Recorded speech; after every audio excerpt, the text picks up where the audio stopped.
আজি আমি আলোচনা কৰিম কুৱেশ্যন নম্বৰ 4 ইউক্লিডৰ বিভাজন প্ৰমিকা ব্যৱহাৰ কৰি দেখুওৱা যে যিকোনো যোগাত্মক অখণ্ড সংখ্যাৰ বৰ্গই হয় 3m নাইবা 3m + 1 আৰ্হিৰ য'ত m এটা কোনোবা অখণ্ড সংখ্যা। ইয়াত আমাৰ দেখুৱাব লাগে যিকোনো এটা যদি যোগাত্মক অখণ্ড সংখ্যা ধৰা হয় সেই অখণ্ড সংখ্যাটোৱে আমাক কি কৰিব 3m নাইবা 3m + 1 আৰ্হি দেখুৱাব। এতিয়া আমাৰ ইয়াত কি দিয়া আছে ইংগিত এটা দিয়া আছে। ইংগিতটো হ'ল কি যে ধৰা x এটা যোগাত্মক অখণ্ড সংখ্যা। যদি আমি x এটা যোগাত্মক অখণ্ড সংখ্যা বুলি ধৰি লওঁ যে x এটা যোগাত্মক অখণ্ড সংখ্যা ধৰা হ'ল, তেন্তে ইয়াৰ আৰ্হি হ'ব এই x সংখ্যাটোৰ আৰ্হি হ'ব কি আমাৰ 3q নাইবা আমাৰ কি হ'ব 3q + 1 নাইবা 3q + 2 আৰ্হিৰ হ'ব। এই প্ৰত্যেকটো আৰ্হি তাৰপিছত আকৌ কি দিয়া আছে এতিয়া ইহঁতৰ প্ৰতিটোক বৰ্গ কৰি আৰু দেখুওৱা যে এতিয়া এই প্ৰতিটো আৰ্হিক যদি আমি বৰ্গ কৰি দিওঁ অৰ্থাৎ স্কোয়াৰ কৰি দিওঁ, তেতিয়াহ'লে এইটোক যদি আমি স্কোয়াৰ কৰি দিওঁ আকৌ এইটোক যদি আমি স্কোয়াৰ কৰি দিওঁ তেতিয়াহ'লে আমি যে 3m নাইবা 3m + আৰ্হিত লিখিব পাৰি। তেনেহ'লে এই আৰ্হিটোক আমি 3m নাইবা যে 3m + 1 আৰ্হিত দেখুৱাব পাৰি। সেইটো এতিয়া আমি কি কৰিম প্ৰমাণ কৰিম অৰ্থাৎ দেখুৱাম। সমাধান তেতিয়াহ'লে আগতে আমি কি ধৰি ল'ম লেট ধৰা হ'ল এ যিকোনো যোগাত্মক অখণ্ড সংখ্যা, যিকোনো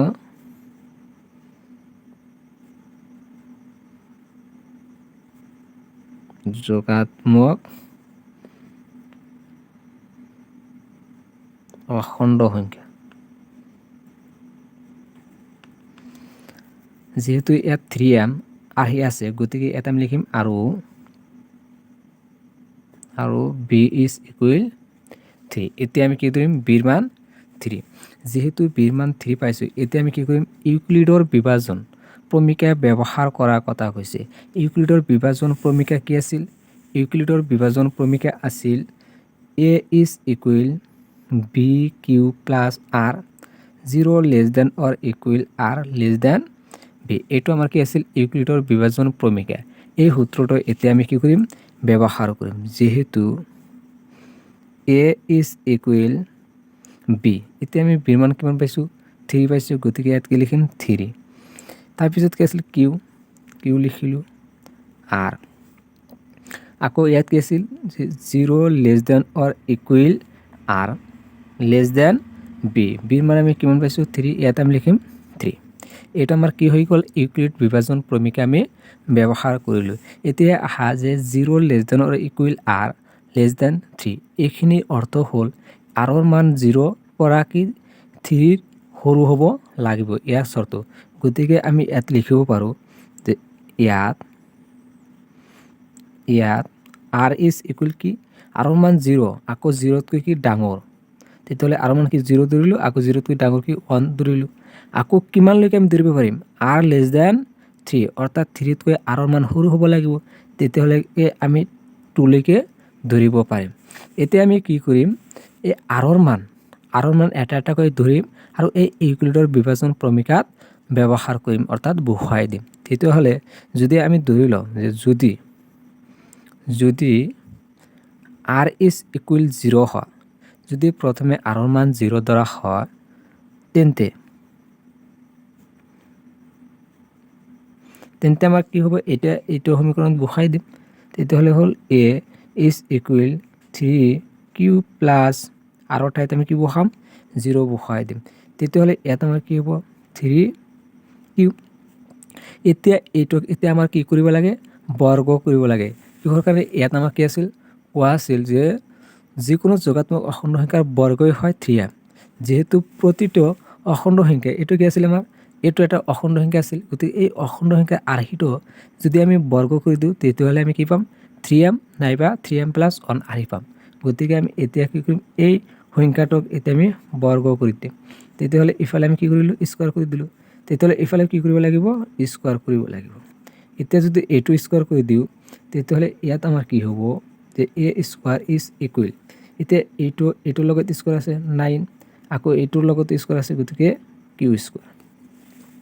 যেহেতু আমাৰ দেখুৱাব লাগে যে 3q 3m আৰ্হি দেখুৱাব লাগে তেতিয়াহ'লে এই 9 যে এই 9ক আমি এনেদৰে লিখিব পাৰোঁ 3 × 3 আৰু ইয়াত কিউ আছে গতিকে কিউ স্কোৱাৰ আমি কি কৰিব পাৰোঁ এনেদৰে লিখিব পাৰোঁ যে 3 × 3 কিউ অৰ্থাৎ এইটো পূৰণ কৰিলে কি হ'ব আমাৰ 9 হ'ব গতিকে আমি এনেদৰে লিখিব পাৰোঁ গতিকে এইটো আমি কি কৰিম ভাঙি দিম অৰ্থাৎ এনেদৰে কি কৰিম ভাঙিম a square is equal 3 × 3 q square এইখিনি মানে কি আমাৰ কি 9 কিউ স্কোৱাৰ এতিয়া এইটো আমি যদি ধৰি লওঁ যে a square is equal 3m য'ত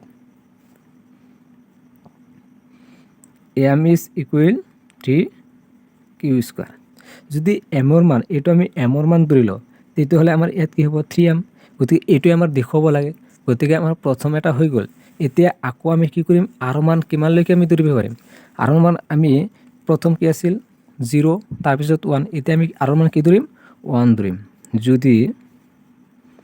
যদি r ইজ ইকুৱেল 1 হয় তেন্তে যদি আৰৰ মান 1 ধৰা হয় তেন্তে আমাৰ কি হ'ব এতিয়া আকৌ আমি এইটো সমীকৰণত বহুৱাই দিম ইউক্লিড বিভাজন প্ৰণিকাত বহুৱাই দিলে আমাৰ ইয়াত কি হ'ব যে a is equal 3q plus আৰু ঠাইত আমি কি বহুৱাম 1 বহুৱাই দিম তেতিয়াহ'লে এতিয়া এইটোক আমি বৰ্গ কৰিলে 3m নাইবা 3m প্লাছ 1 আৰ্হি পাম এতিয়া এইটো আমি কি কৰিম বৰ্গ কৰিম a square is equal 3q plus 1 square এতিয়া চোৱা যদি এইটো আমি এতিয়া বৰ্গ কৰি দিওঁ এইটো যদি বৰ্গ কৰি দিওঁ তেতিয়াহ'লে ইয়াত কি হ'ব এইটো আমাৰ কি a plus b whole square a plus b whole square তেতিয়াহ'লে ইয়াত a plus b whole square আমাৰ কি আছিল a plus b whole square যে a plus b whole square is equal কি আছিল a square plus 2ab plus b square এইটো হ'ল কি আমাৰ a plus b whole square গতিকে আমি এতিয়া এইটো সূত্ৰ ব্যৱহাৰ কৰিম এইটো সূত্ৰ ব্যৱহাৰ কৰিলে ইয়াত কি হ'ব প্ৰথমে আমাৰ ইয়াত হ'ব যে 3q square plus 2 into a মানে কি 3q ইনটু 1 প্লাছ 1 স্কোৱাৰ তেতিয়াহ'লে ইয়াত আমাৰ কি হ'ব a square is equal 9q square plus 6q plus 1 এতিয়া আমাৰ দেখুৱাব লাগে কি দেখুৱাব লাগে যে 3m প্লাছ 1 নাইবা 3m আৰ্হি দেখুৱাব লাগে তেতিয়াহ'লে ইয়াৰ পৰা যদি আমি 3 এটা কমন লওঁ যে ইয়াৰ পৰা এটা আমি যদি 3 কমন লওঁ ইয়াত কি আছিল 9ৰ পৰা 3 কমন ল'লে কি থাকিব ইয়াত 3q স্কোৱাৰ থাকিব আকৌ ইয়াত পৰা আমি যিহেতু 3 কমন লৈছোঁ 6ক আমি কি লিখিব পাৰোঁ 2 × 3 যে 6ক আমি কি লিখিব অৰ্থাৎ ইয়াত যদি আমি লিখি লওঁ 9q আমি এনেদৰে লিখিব পাৰোঁ যে 3 × 3q স্কোৱাৰ মানে কি 9q স্কোৱাৰ আকৌ আমি কি 6q যে 6q এনেদৰে লিখিব পাৰোঁ কি 3 × 2q তেতিয়াহ'লে ইয়াত আমাৰ কি 3 কমন গ'ল গতিকে ইয়াৰ পৰা আমি কি কমন লৈছোঁ 3 তেতিয়াহ'লে ইয়াত কি থাকিব 2q এতিয়া এইটো বাহিৰত ইয়াৰ পৰা কমন নাযায় গতিকে এইটো বাহিৰত ৰাখিলোঁ এতিয়া চোৱা যদি এইটো আমি এতিয়া এইটোৰ পৰা ইয়াত যদি আমি এইখিনিৰ মান যে অখণ্ড সংখ্যা এই অখণ্ড সংখ্যাৰ মান যদি আমি m ধৰি লওঁ তেতিয়াহ'লে কি হ'ব যে 3m প্লাছ 1 য'ত m is equal 3q square plus 2q হ'ব এতিয়া আমি এইটো কি পালোঁ যে 3m প্লাছ 1 আৰ্হি পাই গ'লোঁ প্ৰথমে কি কোৱা হৈছিল এইটো আৰ্হি আমাৰ আহিব এই আৰ্হিটোক যদি আমি স্কোৱাৰ অৰ্থাৎ বৰ্গ কৰি দিওঁ তেতিয়াহ'লে আমি কি 3m প্লাছ 1 আৰ্হি পাই গ'লোঁ এতিয়া শেষত আমাৰ কি আছিল যে আৰৰ মান আমি কিমানলৈকে ধৰিব পাৰিম 2 লৈকে গতিকে এতিয়া আমি শেষত আৰৰ মান কি ধৰিম 2 ধৰিম যদি r ইজ ইকুৱেল 2 হয় তেন্তে আমি সেই আকৌ ইউক্লিড বিভাজন প্ৰণিকাত বহুৱাই দিলে কি হ'ব a is equal 3q plus 2 এতিয়া এই আৰ্হিটোক আমি বৰ্গ কৰিলে 3m নাইবা 3m প্লাছ 1 আৰ্হি পাব লাগিব তেতিয়াহ'লে এইটোক এতিয়া আমি কি কৰিম বৰ্গ কৰিম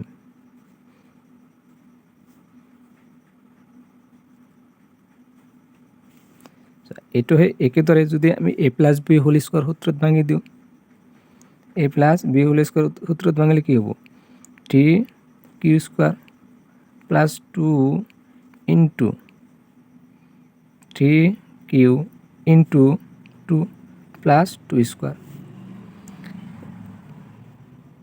এতিয়া এইটো কি হ'ব আমাৰ 9q square plus 2 into 3 into 2 কি হ'ব 6 12 অৰ্থাৎ 12q, ইয়াত কি হ'ব আমাৰ 4। এতিয়া যদি এইটোক আমি যিহেতু আমি ইয়াৰ পৰা কি কমন ল'ম 3 কমন ল'ম, 3 কমন ল'লে ইয়াত কি লিখিম যে 9q square plus 12q plus 3 plus 1।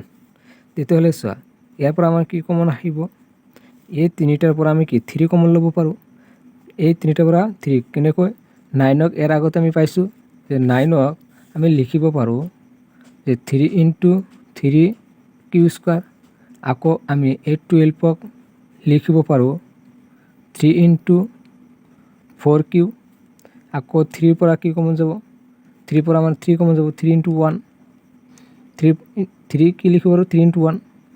তেতিয়াহ'লে এই তিনিটাৰ পৰা আমাৰ কি কমন যায় 3 কমন যায়, গতিকে ইয়াত কি ল'ম 3 কমন। তেতিয়াহ'লে ইয়াত থাকিব 3q square plus 4q plus 1। এতিয়া ইয়াত কি থাকিব 1।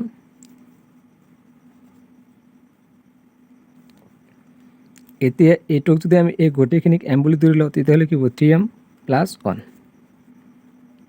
য'ত m is equal 3q square plus 4q plus 1। চোৱা তেতিয়াহ'লে এই গোটেইকেইটাক আৰ্হিত আমি যদি স্কোৱাৰ কৰি দিওঁ তেতিয়াহ'লে আমি কি পাই গ'লোঁ যে প্ৰথমে আমি পালোঁ যে 3m, তাৰপিছত আমি কি পালোঁ যে 3m প্লাছ 1, তাৰপিছত আমি কি পালোঁ 3m প্লাছ 1। গতিকে আমি ইয়াত ক'ব পাৰোঁ যে গতিকে ইয়াত আমি কি লিখিম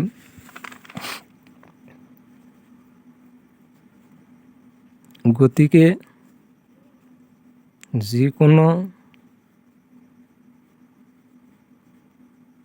যিকোনো যোগাত্মক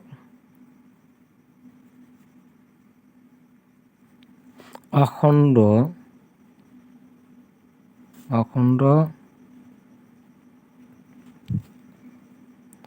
সংখ্যাৰ বৰ্গই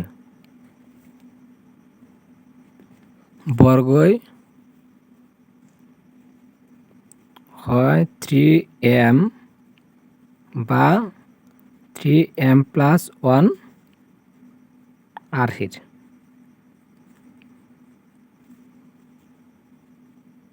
য'ত m এটা অখণ্ড সংখ্যা, m এটা অখণ্ড সংখ্যা। এইখিনি লিখিবা তোমালোকে, আকৌ আমি প্ৰথমৰ পৰা দেখাই আছোঁ, তোমালোকে সম্পূৰ্ণকৈ এইখিনি লিখিলে ফুল মাৰ্ক পাই যাবা। গতিকে এইখিনি তোমালোকে কৰিবলৈ চেষ্টা কৰিবা, আৰু যদি নুবুজা তেনেহ'লে কমেণ্ট যোগে জনাব পাৰিবা, আৰু যদি কিবা লাগে তথাপি তোমালোকে ক'ব পাৰিবা বা কমেণ্ট যোগে জনাব পাৰিবা, আৰু চেনেলটো ছাবস্ক্ৰাইব কৰিবা, লগতে বেল আইকনটো অন কৰিবা। ঠিক আছে, বাই বাই।